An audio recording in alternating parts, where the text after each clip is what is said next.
كل ما افتكر ان في بداية اصابتي بمرض السكر كنت وصلت لمرحلة ان انا كنت 35 كيلو، وكنت بمعنى الكلمة جلد على عظم. كنت رفيع بشكل مجنون، وصلت للشكل اللي قدامك على الشاشة ده. طبعا انت هتقول لي انت رفيع جدا جدا جدا، بس اقول لك على حاجة. شايف الصورة اللي قدامك دي لا شيء. الصورة اللي قدامك دي انا كنت زدت فيها في الوزن، يعني انا كنت اقل من الصورة اللي قدامك دي بحوالي 5 او 10 كيلو كمان. ما اقدرش اقول لك انا كان فيا ايه غير ان انا فعلا ما كنتش بقدر امشي. تخيل كده شاب عنده 14 15 سنة ومش قادر يمشي. كنت لازم اتسند على حد لان اعصابي مش شايلاني. واقول لك على موقف حصل معايا وانا بحلل التراكمي قبل ما اكتشف ان انا اصبت بمرض السكر. والله العظيم ما كان في دم الدكتورة تسحبه مني. مش معناه يعني ان انا شخص مش بضحك وكده ان هو ما عنديش دم، لا، بس ما كانش في دم فعلا. فعلا ما كانش عندي اي دم الدكتوره تسحب مني. فكنت وصل لمرحله ضعف مش طبيعيه، وكنت وصل لمرحله ان انا كنت متبهدل جدا. الواحد لما بيفتكر الحاجات دي بيحمد ربنا ويشكره ان هو دلوقتي وصل للشكل اللي قدامك ده، وعدى ال 85 كيلو بفضل الله سبحانه وتعالى. ففي الفيديو بتاع النهارده انا هقول لك الاسرار والحاجات اللي ساعدتني ان انا ازيد في الوزن كمريض سكر. لان يعني اقدر اقول لك فعلا ان كل يوم بيجي لي اسئله كده. يعني انا مش مشهور شهره كبيره، بس كل يوم بيجي لي اسئله من مرضى سكر نوع اول.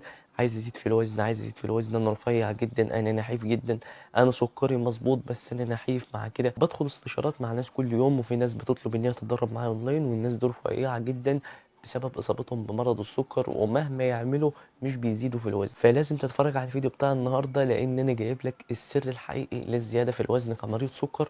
ممكن لو مش مريض سكر تتفرج على الفيديو عادي، بس الفيديو ده يعني نوعا ما مخصص لمرضى السكر، وبالذات من النوع الاول. بس في الاول خالص انا اسمي خالد ناصر، مصاب بمرض السكر بقالي حوالي 4 5 سنين. بشاركك تجربتي وازاي قدرت اوصل لشكل جسم كويس. فيلا اعمل لايك، اعمل اشتراك، يلا نبدا في الفيديو. نبدا باول حاجه، والحاجه دي صدقني صدقني بتفرق 180 درجه، واللي هي حساسيه الانسولين. يعني بكل بساطه انك تاخد وحدات انسولين قليله حتى في فتره التضخيم. ان لما انت تاخد جرعات كبيره ومعاها تزود الاكل، ده مش افضل حاجه ليك كمريض سكر، لان ده بيسبب مقاومه انسولين. وعلشان كده الناس اللي ببدا معاها في التدريب والناس اللي بخش معاها في استشارات وعندهم مشكله ان هم بياخدوا جرعه انسولين عاليه، يعني انا دخلت مع ناس بياخدوا في اليوم اكتر من 100 و150 وحده انسولين في اليوم. فاكتر حاجه بقترحها وننفذها، واللي هي ان احنا نمشي فترة ان السعرات فيها تكون قليلة، وبالذات الكارب يكون قليل. بنعلم الدهون الصحية وبنعلم البروتين، بس الكربوهيدرات بتكون قليلة علشان نحسن حساسية الانسولين، ونبدأ نزود شوية بشوية شوية بشوية. بس اهم حاجة ان احنا ناخد جرعات انسولين قليلة، ونعود جسمنا ان هو يتحسس الانسولين بشكل افضل. الحاجات اللي هتساعدك في تحسين حساسية الانسولين كالاتي: النقطة اللي انا قلت لك عليها، انك تحاول يكون الكربوهيدرات قليلة، وما تزودش جرعات انسولين حتى لو انت مش هتعمل فائض في السعرات. التزم بفترة قليلة يكون الكارب فيها قليل وجرعات انسولين قليلة. مش بقول لك امشي زيرو كارب، لازم تاخد انسولين. الانسولين مش علشان خاطر تزيد ومش اكتر، الانسولين له اهمية كبيرة جدا، وممكن تشوف فيديو الانسولين اللي انا منزله على القناة. وتاني حاجة التمرين، وبالذات رياضة المقاومات. تتمرن اي رياضة مقاومة، انا بفضل الجيم، لان الجيم بيساعدك بشكل مجنون ان انت تحسن حساسية الانسولين عندك على المدى الطويل. وتالت حاجة واخر حاجة ان انت تنام كويس عدد ساعات كافي من 6 ل 9 ساعات. تاني حاجة السعرات الحرارية. مفيش اي فرصة انك تزيد لو انت مش عامل فائض في السعرات الحرارية، وان انت تاخد فوق احتياجك. وطبعا كلنا عارفين الكلام ده، بس انا عايز اقول لك ان ممكن تزيد وانت ماشي على السعرات الثابتة. تقول لي ازاي؟ هقول لك جرب وصدقني هتزيد في الوزن. الموضوع بسيط، احسب سعراتك، قسمها لكارب بروتين فات.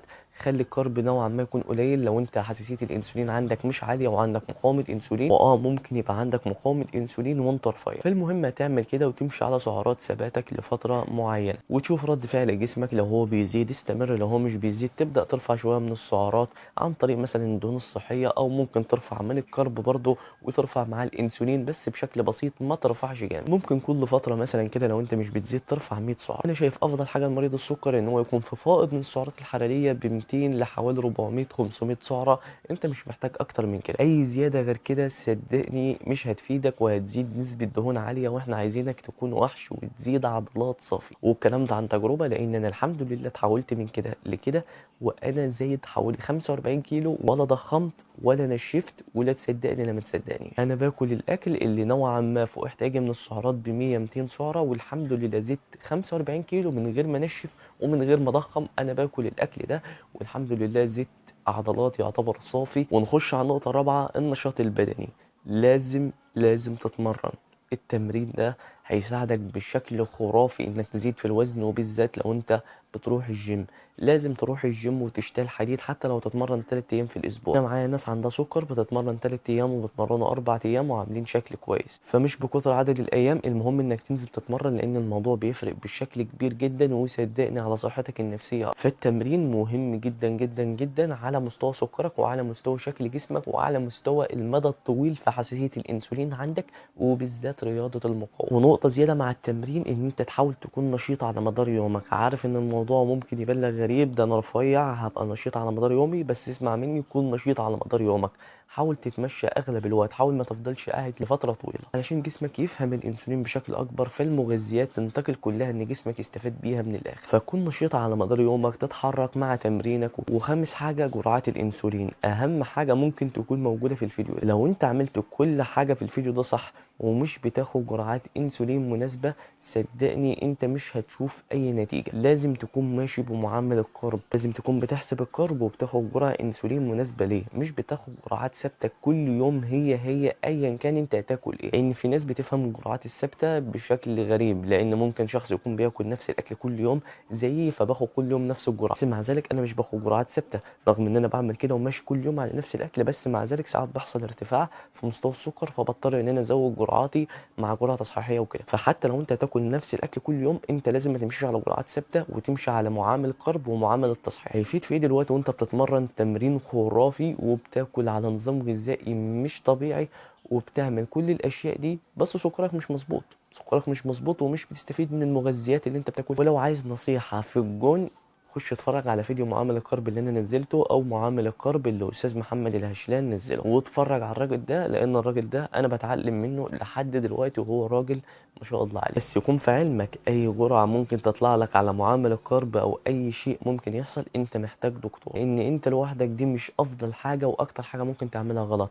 اي ارقام هتطلع لك صدقني انت محتاج دكتور تراجعه فيها، ودكتور كويس. وفي نهايه الفيديو ده كله انت محتاج كالاتي: محتاج تحسن حساسيه الانسولين عندك علشان جسمك يستقبل المغذيات بافضل طريقه من غير ما تاخد جرعات كبيره. وتاني حاجه ان دايما تكون في فائض من السعرات، تكون مثلا 200 سعره في احتياج. وتالت حاجه انك تتمرن، وبالذات تتمرن في الجيم. ورابع حاجه انك تظبط جرعات الانسولين مع الوجبات بتاعتك. خلاص خلصنا، وعايز اقول لك كلمه في اخر الفيديو ده: انا كنت زيك وبقول لك انك هتزيد في الوزن. الموضوع ممكن يطول معاك، بس هتزيد وهتوصل للجسم اللي انت عاوزه اذا كنت ولد او بنت. لان في بنات كتيره جدا متعقده وبتقعد تكلم نفسها طول اليوم ان هي مش بتزيد في الوزن رغم كميات الاكل الضخمه اللي هي بتاكلها. بس صدقني هي مش بتتحسب كده. السر انا قلته لك في الفيديو بتاع النهارده، ان الموضوع مش بكتر الاكل. انا كنت باكل كل يوم والله كيلو رز بمعنى الكلمه، وكنت حوالي 50 كيلو، فيعني مش بكميات الاكل. كنت باكل في الاول فوق ال 4000 سعره حراريه وما كنتش بزيد في الوزن، ودلوقتي باخد 3200 سعره، 3000 سعره،